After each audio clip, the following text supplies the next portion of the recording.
ଜାଣିଛି ମୁଁ ତମେ କେବେ ହଁ ତମେ କେବେ ବଦଳିବ ନାହିଁ।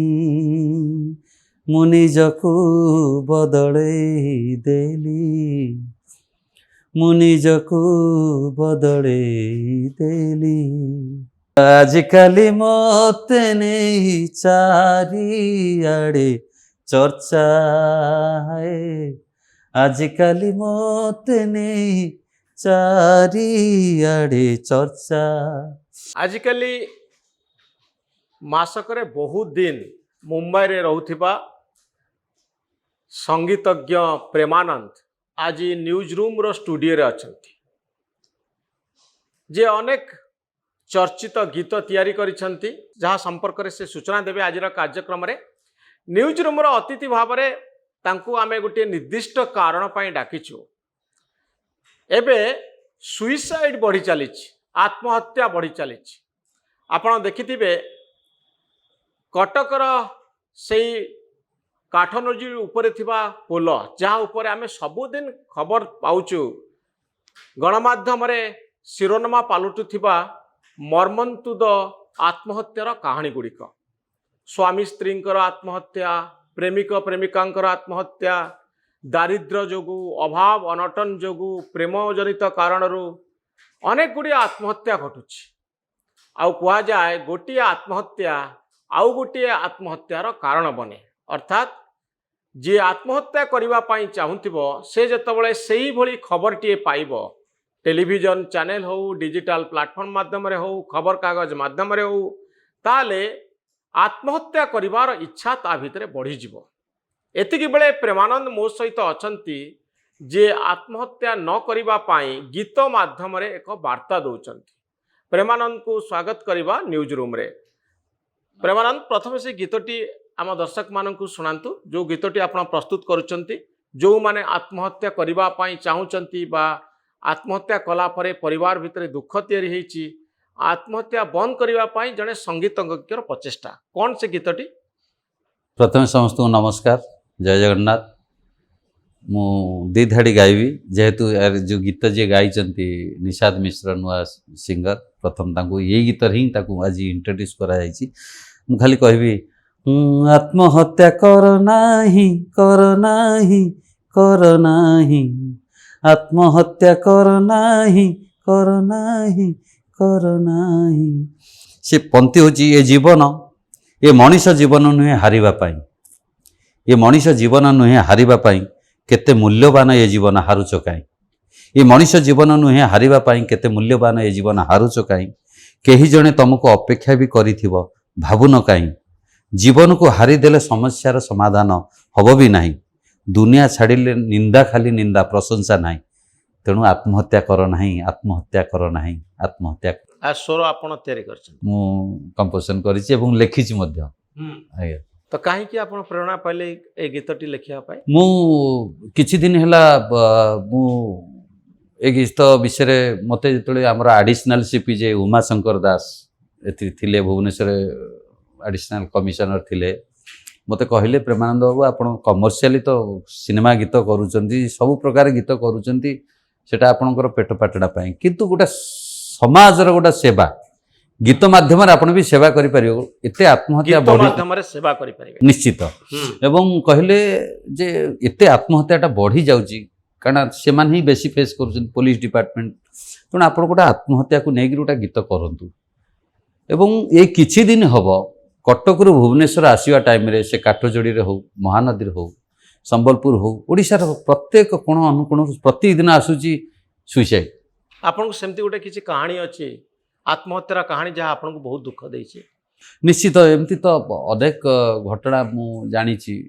ମୋର ଗୋଟେ ନିଜର ସାଙ୍ଗ, ମୋ ସାଙ୍ଗରେ ଆମେ ପଢ଼ୁଥିଲେ, ବହୁତ ପୁରୁଣା କଥା ମୁଁ କହୁଛି, ଯେ ତାଙ୍କର ବଡ଼ ଭାଇ ଯେତେବେଳେ, ବହୁତ ରିଚ୍ ଫ୍ୟାମିଲି, ପଇସା ବହୁତ ରିଚ୍ ଫ୍ୟାମିଲି, କିନ୍ତୁ ଫ୍ୟାମିଲିର କିଛି ପ୍ରୋବ୍ଲେମ୍ ପାଇଁ ସେ ସୁଇସାଇଡ୍ କରିଦେଇଥିଲେ। ଏବଂ ତାଙ୍କର ଛୋଟ ଛୋଟ ପିଲା ଥିଲେ।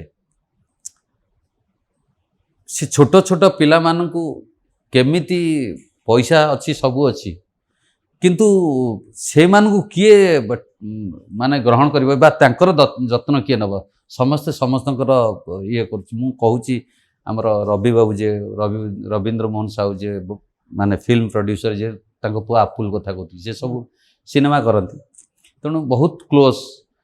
ଯେଉଁଦିନ ସେ ଆତ୍ମହତ୍ୟା କଲେ ତାଙ୍କର ସ୍ତ୍ରୀ ତାଙ୍କ ଝିଅ ସମସ୍ତେ ତାଙ୍କ ପରିବାର ଭାଙ୍ଗି ପଡ଼ିଥିଲେ କିନ୍ତୁ ତାପରେ ସମସ୍ତେ ଭାବିଲେ ରିଚ୍ ଫ୍ୟାମିଲି କିଛି ଅସୁବିଧା ହେବନି କିନ୍ତୁ ଗୋଟେ ସ୍ୱାମୀକୁ ହରେଇ ଗୋଟେ ସ୍ତ୍ରୀ ଲୋକ କ'ଣ ଅନୁଭବ କରୁଛି ଏବଂ ଗୋଟେ ଝିଅଟିଏ ତା ବାପାର ଶବ୍ଦ ତା ପାଇଁ ସବୁଦିନ ପାଇଁ ଲୁଚିଗଲା ସେ ଆଉ କାହାକୁ ବାପା ଡାକି ପାରିବନି ସେଇ ଯେଉଁ କଷ୍ଟଟା ମୁଁ ଅନୁଭବ କରିଛି। ତେଣୁ ଏମିତି ଅନେକ କଥା ହେଇ ଆସିଛି। ମୁଁ ଯେତେବେଳେ କଟକରୁ ଭୁବନେଶ୍ୱର ଆସେ ସେ କାଠଯୋଡ଼ି ପାଖରେ ଦେଖେ ସବୁ ସାମ୍ବାଦିକ ଭାଇମାନେ ବସିଥାନ୍ତି ଠିଆ ହେଇଥାନ୍ତି ଆରେ ଏଠି କ'ଣ ନା ଭାଇ ଆଜି 2 ଜଣ ଡେଇଁ ପଡ଼ିଛନ୍ତି ସବୁ ଖୋଜା ଚାଲିଛି ଆମେ ଅଛୁ। ପ୍ରତିଦିନ ଶୁଣି ଶୁଣି ମୋତେ ଗୋଟେ ବହୁତ ବ୍ୟଥିତ କଲା। ତେଣୁ ଆଜ ଏ କଳାକାର ଗୋଟେ ଛୋଟିଆ କଳାକାର ଏବଂ ଗୋଟେ ଦାୟିତ୍ୱବାନ ନାଗରିକ ହିସାବରେ ମୋର କିଛି ଆୱାରନେସ୍ କ୍ରିଏଟ୍ କରିବା ପାଇଁ ଏ ଗୀତ କରିଛି ଆତ୍ମହତ୍ୟା କର ନାହିଁ। ଆଉ ମୁଁ ଆପଣଙ୍କ ପାଖରେ ଦୃଢ଼ ବିଶ୍ୱାସ ମୁଁ ମାନେ ଇଏ ଗୀତ ଯେଉଁମାନେ ମାନସିକ ଚାପଗ୍ରସ୍ତ ହିଁ ଅଛନ୍ତି ଏ ଗୀତ ଥରେ 2 ଥର 3 ଥର ଶୁଣିଲେ ସେ ନିଶ୍ଚିତ ତାଙ୍କର ମତ ପରିବର୍ତ୍ତନ କରିବେ।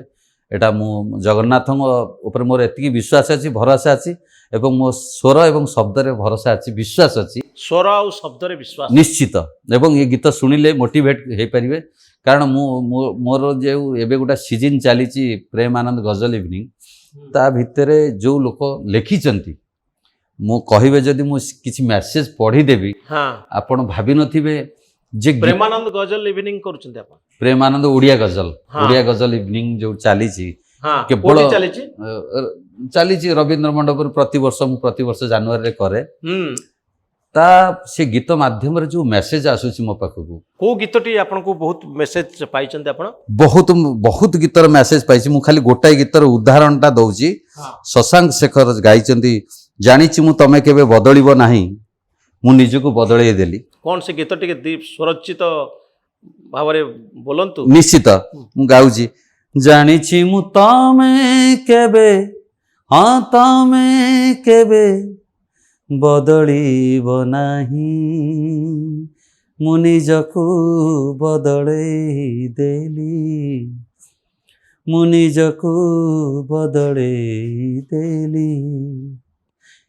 ଜାଣିଛି ମୁଁ ତମେ କେବେ ବୁଝିବ ନାହିଁ ମୁଁ ନିଜକୁ ବୁଝେଇ ଦେଲି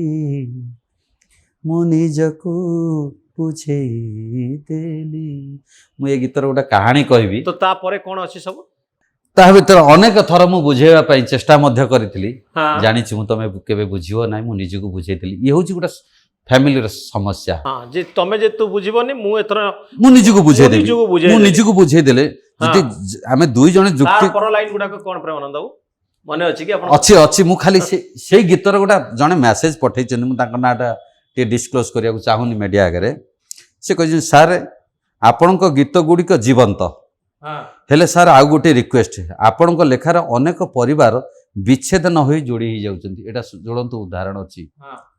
ଏଣୁ ବହୁତ ଧନ୍ୟବାଦ ସାର୍ ମୋର 3ଟା ବଡ଼ ବଡ଼ ପିଲାମାନେ ଅଛନ୍ତି ମୋ ସ୍ୱାମୀ ଆଉ ଗୋଟେ ଝିଅ ସହିତ ସବୁବେଳେ କଥା ହେଉଛି ମୁଁ ସହିପାରୁନି ସବୁବେଳେ ଝଗଡ଼ା ହେଉଛି ଆର ସମାଧାନ କେମିତି ହେବ ଏ ବିଷୟରେ ଗୋଟେ ଗୀତ ରଚନା କରନ୍ତୁ ସାର୍। ଆପଣଙ୍କୁ ଅନୁରୋଧ କରିଛନ୍ତି ଗୋଟେ ଗୀତ ରଚନା କରନ୍ତୁ ତାପରେ ଆପଣଙ୍କୁ କିଛି ଗୀତ ଲେଖିଛନ୍ତି ନା ନାହିଁ ଲେଖା ହେଇଛି ଚାଲିଛି ଆସୁଛି ଆଗକୁ। କ'ଣ ସେ ଗୀତ ମୁଁ ଏବେ ରିଭିଲ୍ କରିପାରିବିନି ଲାଇନ୍ ଗୁଡାକ ଆପଣ ସ୍ୱର ଜଷ୍ଟ ଗୋଟେ ଶୁଣେଇବା ପାଇଁ ନିଶ୍ଚିତ ମୁଁ ଏବେ ଗୋଟେ ଗୀତ ମୁଁ ଖାଲି ସେଇ ଯେଉଁ ଗୀତର ତା ନେକ୍ସଟ ଲାଇନ୍ ଆପଣଙ୍କୁ ଶୁଣଉଛି ଆପଣ କହୁଥିଲେ ନେକ୍ସଟ ଲାଇନ୍ ବୁଝେଇବା ପାଇଁ ଚେଷ୍ଟା କରିଥିଲା ତାର ନେକ୍ସଟ ଆପଣ ଶୁଣନ୍ତୁ ସେଇଟା ସମସ୍ତଙ୍କ ଜୀବନରେ ଅଛି। ଏଇ ଯେଉଁ ଗୀତଟି ଆପଣ କହୁଛନ୍ତି ଏଇଟା କ'ଣ ଅଲଗା ହବା ଯେ ଅଲଗା ହବ ମାନେ ଡିଭୋର୍ସ ହେଇଯିବା କାହିଁକି ଆମେ ଡିଭୋର୍ସ ହବା ମାନେ ସେ କୋଉଥିପାଇଁ ଆମର ଏଇ ପ୍ରୋବ୍ଲେମଟା ହେଉଛି ମୁଁ ସେଇଥିପାଇଁ ଗୋଟେ ବାସ୍ତବ କଥା ଗୋଟେ ଦର୍ଶନ ମାନେ ଜୀବନ ଦର୍ଶନକୁ ନେଇକି ମୁଁ ସବୁବେଳେ ଇଏ କରୁଛି ମାନେ ମୁଁ ଚେଷ୍ଟା କରୁଛି କିଛି ଲେଖିବା ପାଇଁ एते दिन आमे साथी रे रहिले बुझाबणा करी केते ଆଉ କ'ଣ ସ୍ୱରରେ ଲେଖିଛନ୍ତି କରିଛନ୍ତି हाँ ଟିକେ ସ୍ୱରରେ କୁହନ୍ତୁ ଭଲ ହବ। स्वर रे तो मु आगे शब्द रे कहि दूची तापर स्वर रे कहबी ହଁ एते दिन आमे साथी रे रहिले बुझाबणा करी केते चाल आजि ठारो अलग हबा काई राग रुषा एते ହଁ କାହିଁକି ନା ମୁଁ ବୁଝିପାରୁନି ତୋତେ ତୁ ବୁଝିପାରୁନୁ ମୋତେ।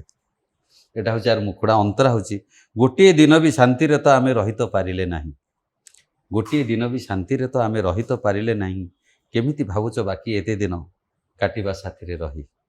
ଦୁନିଆ ଜାଣିଛି ଆମ ଦୁହିଁଙ୍କର ଭାରି ଭଲ ବୁଝାବଣା, ଦୁନିଆ ଜାଣିଛି ଆମ ଦୁହିଁଙ୍କର ଭାରି ଭଲ ବୁଝାବଣା, କେମିତି ଆମର ଦିନ ବିତୁଥିଲା ତତେ ମୋତେ ଥିଲା ଜଣା।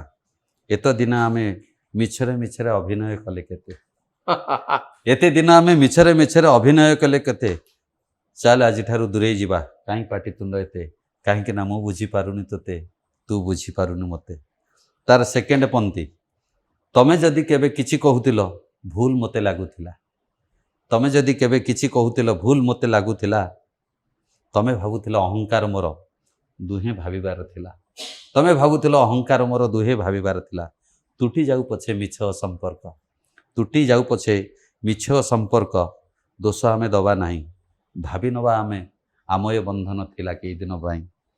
ଏତେ ଦିନ ଆମେ କଷ୍ଟରେ କାଟିଲେ ଭଲ ଦିନ ଥିଲା ଯେତେ, ଏତେ ଦିନ ଆମେ କଷ୍ଟରେ କାଟିଲେ ଭଲ ଦିନ ଥିଲା ଯେତେ, ଲାଭ ନାହିଁ ଆଉ ପଛ କଥା ଭାବି, କାହିଁ ଯୁକ୍ତି ତର୍କ ଏତେ, କାହିଁ ଯୁକ୍ତି ତର୍କ ଏତେ, କାହିଁକି ଯୁକ୍ତି ତର୍କ ଏତେ, କାହିଁକି ନା ମୁଁ ବୁଝିପାରୁନି ତୋତେ ତୁ ବୁଝିପାରୁନି ମୋତେ। ତାମାନେ divorce is better then bad marriage.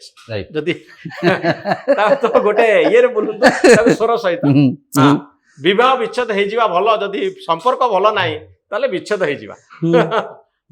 ଏତେ ଦିନ ଆମେ ସାଥିରେ ରହିଲେ ବୁଝାବଣା କରି କେତେ, ଆଜିଠାରୁ ଚାଲ ଅଲଗା ହବା କାହିଁ ରାଗରୁ ସାଏତେ, କାହିଁକି ନା ମୁଁ ବୁଝିପାରୁନି ତତେ, ହାଏ ତୁ ବୁଝିପାରୁନୁ ମୋତେ, ହାଏ ମୁଁ ବୁଝିପାରୁନି ତତେ,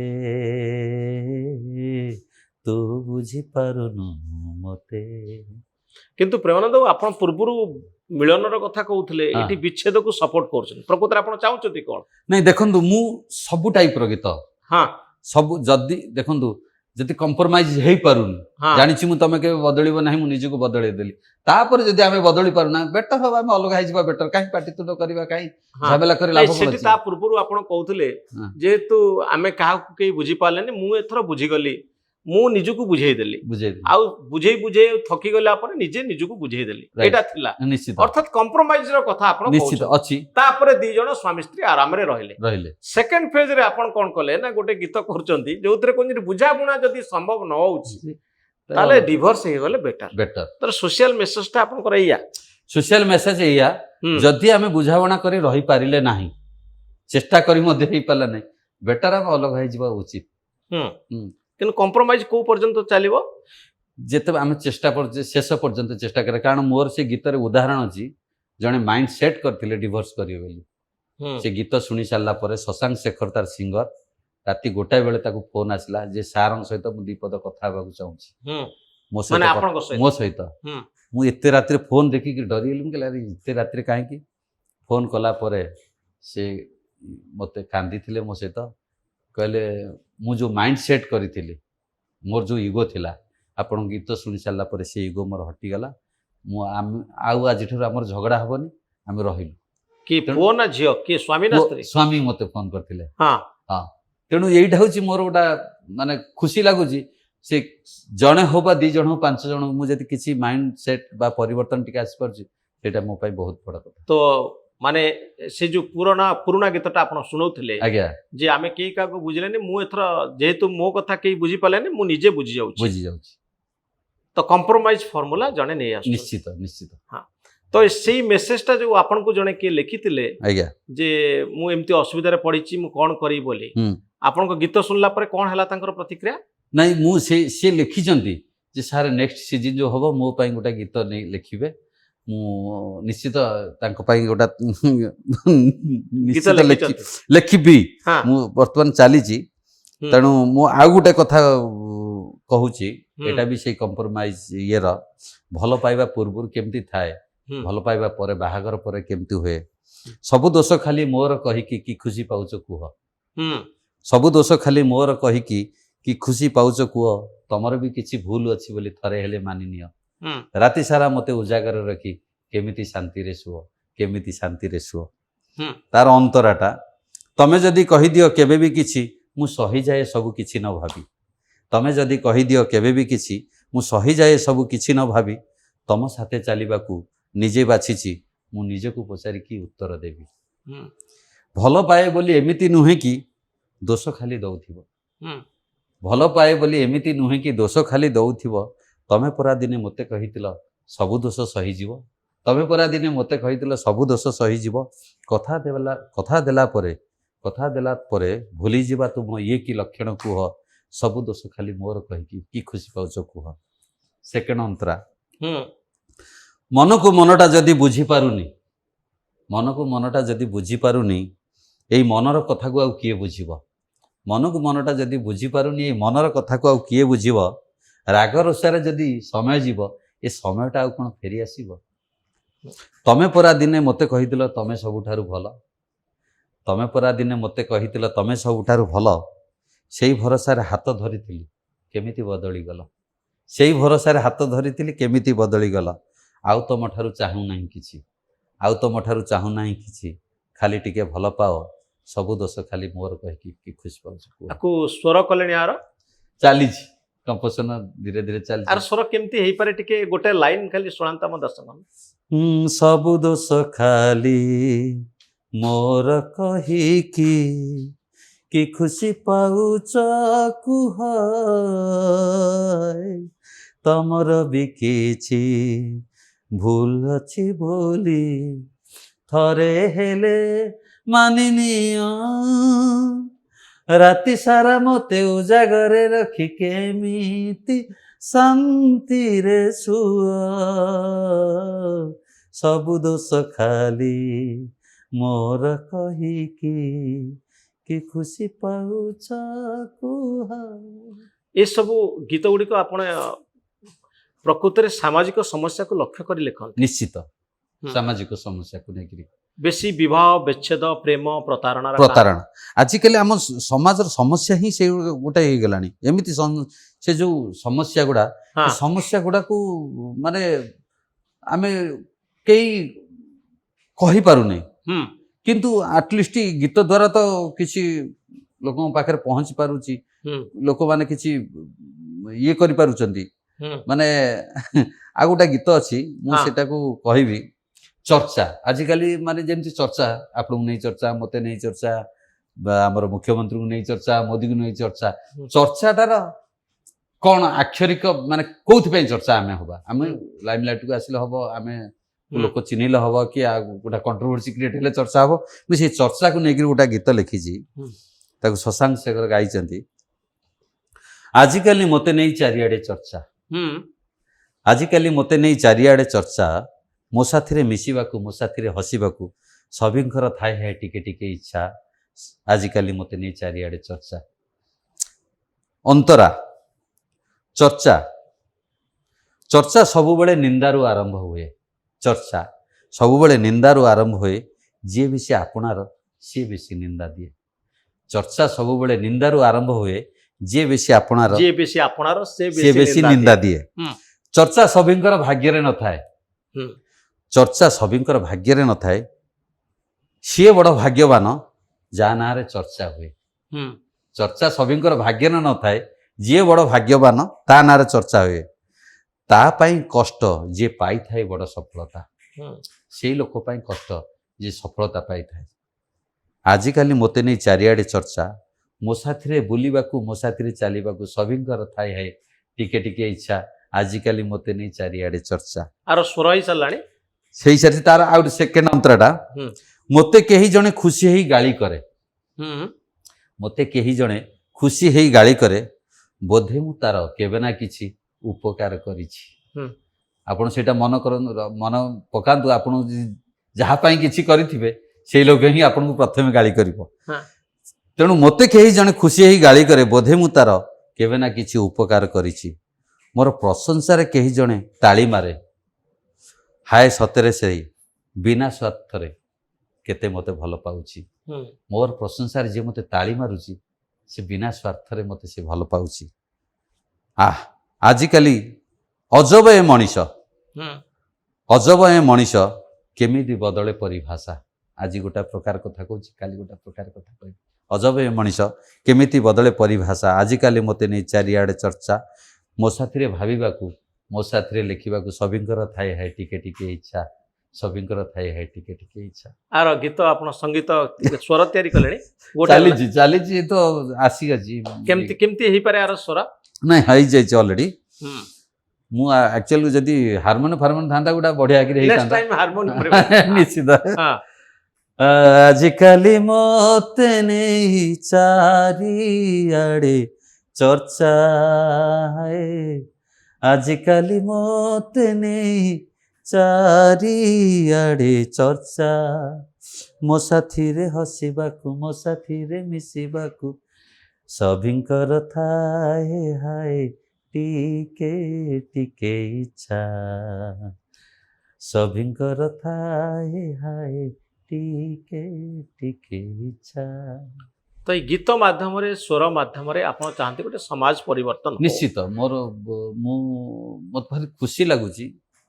ମାନେ ଏଇ ଗୀତକୁ ଯେଉଁ ଲୋକମାନଙ୍କର ଫିଡ଼ବ୍ୟାକ୍ ଆସୁଛି, ଆପଣଙ୍କୁ ତ ଗୋଟାଏ ମେସେଜ ଖାଲି ଏକ୍ଜାମ୍ପଲ ଶୁଣେଇଲି, ତାମାନେ ଲୋକମାନଙ୍କର ଶବ୍ଦ ପ୍ରତି ମାନେ କେତେ ଭରସା, କେତେ ବିଶ୍ୱାସ ଯେ ଆପଣ ଗୋଟେ ଗୀତଟି ଲେଖିଲେ ମୋ ସମସ୍ୟା, ମୋ ଫ୍ୟାମିଲିର ସମସ୍ୟା ସମାଧାନ ହେଇଯିବ। ତେଣୁ ଏତେ ଡିପ୍ ମାନେ ମୁଁ କାହିଁ ମୋ ଜୀବନରେ ଏତେ ଗୀତ କରିଛି, ସିନେମା ଗୀତ କରିଛି, ଏମିତି ମେସେଜଟିଏ କେଉଁଠି ଦେଖିନି ଯେ ଗୀତ ମାଧ୍ୟମରେ ଜଣେ ରିକ୍ୱେଷ୍ଟ କରିଥିବ ଯେ ମୋ ଫ୍ୟାମିଲିର ସମସ୍ୟା ସମାଧାନ କରିଦେବ। ତେଣୁ ଏଇଟା ମୋର ଗୋଟେ ଆଚିଭମେଣ୍ଟ। ତ ଆପଣ ଆଗକୁ କୋଉ କୋଉ ଇସ୍ୟୁ ଉପରେ ଏମିତି ଗୀତ ଲେଖିବେ, ସଙ୍ଗୀତ ପ୍ରସ୍ତୁତ କରିବେ ବୋଲି ଭାବୁଛନ୍ତି? ନିଶ୍ଚିତ ଅନେକ ମୁଁ ଦେଖୁଛି ସମସ୍ୟା ସବୁ, ତେଣୁ ମୁଁ ନିଶ୍ଚିତ ନୂଆ କଲେ କୋଉ କୋଉ ସମସ୍ୟା ଆପଣଙ୍କୁ ପ୍ରଭାବିତ କରୁଛି ପ୍ରେମାନନ୍ଦ ବାବୁ? ମୁଁ ଯେତେକ ସମସ୍ୟା ଆମ ସୋସାଇଟିରେ ହୁଁ। ବହୁତ ପ୍ରକାର ସମସ୍ୟା ଅଛି।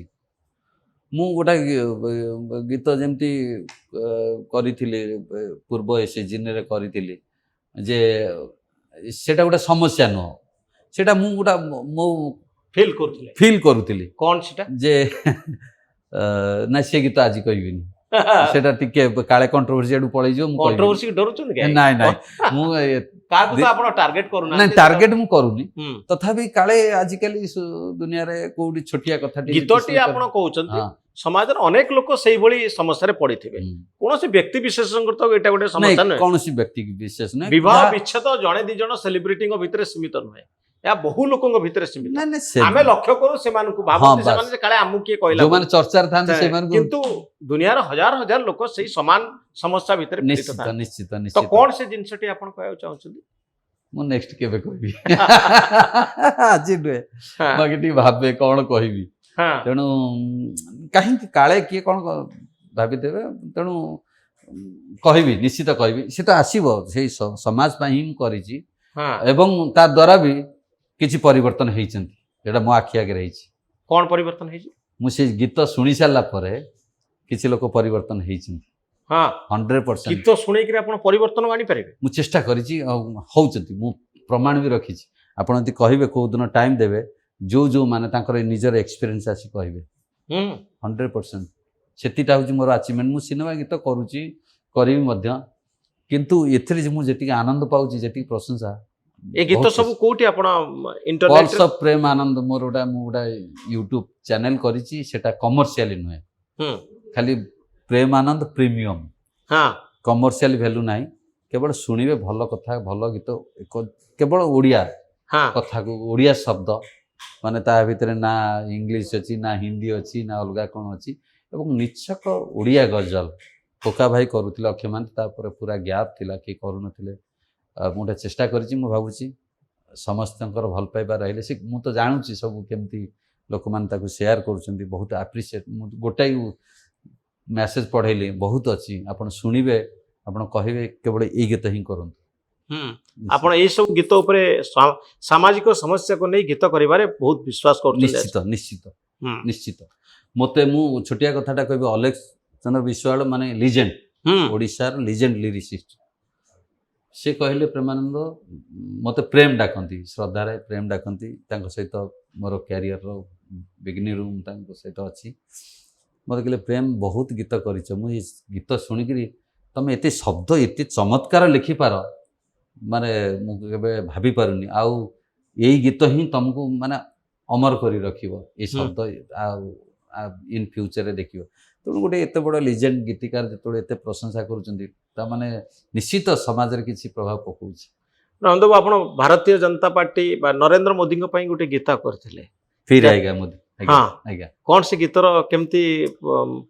ସେଟା ହିନ୍ଦୀ ଗୀତଟି ଫିର୍ ଆଏଗା ମୋଦି। ଯେତେବେଳେ ଇଲେକ୍ସନ ପାଇଁ ଚାଲିଥିଲା, ସମସ୍ତେ ସ୍କ୍ରାଚ୍ ପଠାନ୍ତି, ମୁଁ ବି ସେମିତି ସ୍କ୍ରାଚ୍ ପଠାଇଥିଲି ଏବଂ ସିଲେକ୍ସନ ହେବ ବୋଲି ମୁଁ ଜାଣିନଥିଲି। ମହାପ୍ରଭୁ ଗୀତ ନିଜେ ଲେଖିଥିଲେ ଆପଣ? ନାଇଁ, ମୁଁ ନିଜେ ଲେଖିନଥିଲି, ତାକୁ ଲେଖିଥିଲେ ଅରୁଣ ଶର୍ମା ବମ୍ବେର, ଏବଂ ତାକୁ ଗାଇଥିଲେ ବମ୍ବେର ସିଙ୍ଗର, ସବୁ ବମ୍ବେର ଟେକ୍ନିସିଆନ୍, ସବୁ ଟପ୍ ଟପ୍ ଟେକ୍ନିସିଆନ୍ ସବୁ।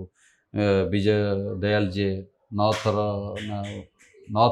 ନ୍ୟାସନାଲ୍ ଆୱାର୍ଡ଼ ପାଇଛନ୍ତି, ସିଏ ସୋମୁ ସିଲ୍ ଗିଟାର ପ୍ଲେୟାର, ସବୁ ଟେକ୍ନିସିଆନ୍ ବମ୍ବେରୁ ନେଇଥିଲି, ଦୀପେଶ ବର୍ମା, ଆକାଶ ରିଜିଆ। ତେଣୁ ମହାପ୍ରଭୁଙ୍କ କୃପା, ଯେଉଁଦିନ ମୋଦି ଟ୍ୱିଟ୍ କଲେ ଏବଂ ଟାଇମ୍ସ ଅଫ୍ ଇଣ୍ଡିଆରେ ଫ୍ରଣ୍ଟ ପେଜ୍ରେ ପୁରା ଅଲ୍ ଓଭର ଇଣ୍ଡିଆରେ ବାହାରିଲା ଫିର୍ ଆଏଗା ମୋଦି, ଏବଂ ବିଜେପିର ପୋଲ୍ ସଙ୍ଗ ଆପଣ କଣ ଗୀତ ସ୍ୱର ଦେଇଥିଲେ? ମୁଁ ସ୍ୱର ଦେଇଥିଲି।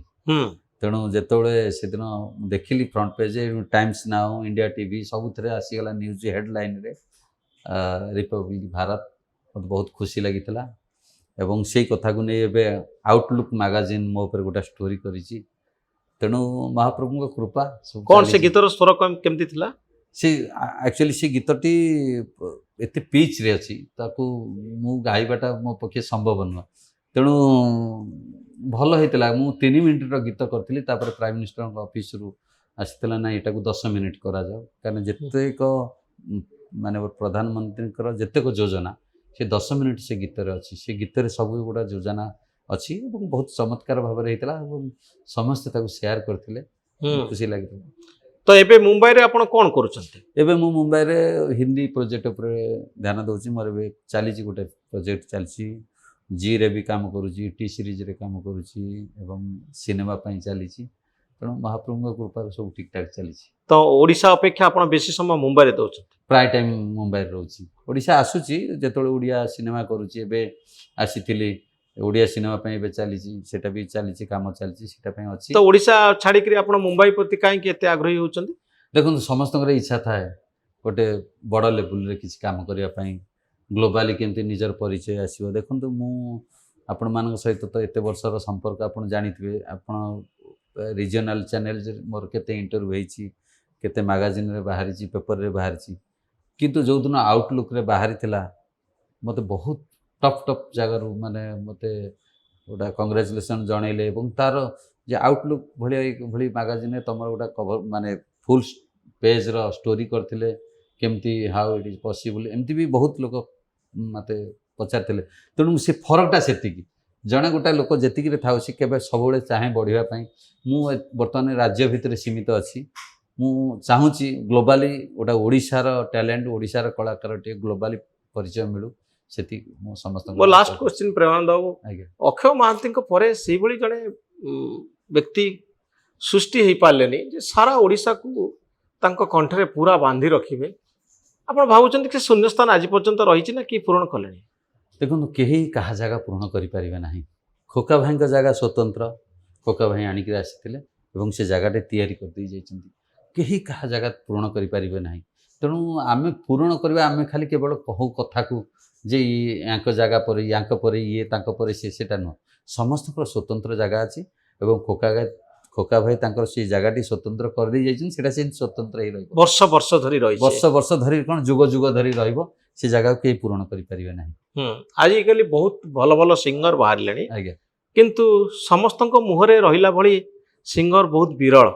ଯେ ଗୀତ କହିଲେ ଖୋକା ଭାଇ ଆସିଯିବେ, ଗୀତ କହିଲେ ନିଶ୍ଚିତ। ଅକ୍ଷୟ ମହାନ୍ତିଙ୍କ ନାଁ ଆସିଯିବ। ନିଶ୍ଚିତ ସେମିତି ବର୍ତ୍ତମାନ ସମୟରେ ଗୀତ କହିଲେ ଜଣେ ବ୍ୟକ୍ତିକୁ ବୁଝାଯିବ ବା କିଛି ଏ ଗୀତ ସହିତ ସେ ଯୋଡ଼ି ହେଇଯିବେ ଏଭଳି କମ୍ ନାଇଁ, ଟାଲେଣ୍ଟ ଅଛନ୍ତି। ଏଥର ଏବେ ଏବେ ପ୍ରୋବ୍ଲେମ କ'ଣ ହେଇଛି, ଆଗରୁ କ'ଣ ଆମେ ଗ୍ରାମଫୋନ ରେକର୍ଡରେ ବର୍ଷରେ ଥରେ ରିଲିଜ ହେବ, ସେ କୋକା ଭାଇଙ୍କର ହଉ ବା ପ୍ରଫୁଲ୍ଲକରଙ୍କର ହଉ ଯାହାର ହୁଅନ୍ତୁ, ଆମେ ବର୍ଷେ ଅପେକ୍ଷା କରୁଥିଲେ। ଏବେ ଯେଉଁ ଡିଜିଟାଲ ମାଧ୍ୟମ ହେଇଗଲା, ଯିଏ ଚାହିଁଲା ସେ ଗୀତ ଗାଇଲା, ଯିଏ ଚାହିଁଲା ଗୀତ ସ୍ୱର କଲା, ଯିଏ ଚାହିଁଲା ଲେଖିଲା, ଯିଏ ଚାହିଁଲା ଗୋଟେ ନିଜେ ଚ୍ୟାନେଲ କରିକି ପକେଇଦେଲା, କିନ୍ତୁ କାହାର ବ୍ୟାରିୟର ନାହିଁ।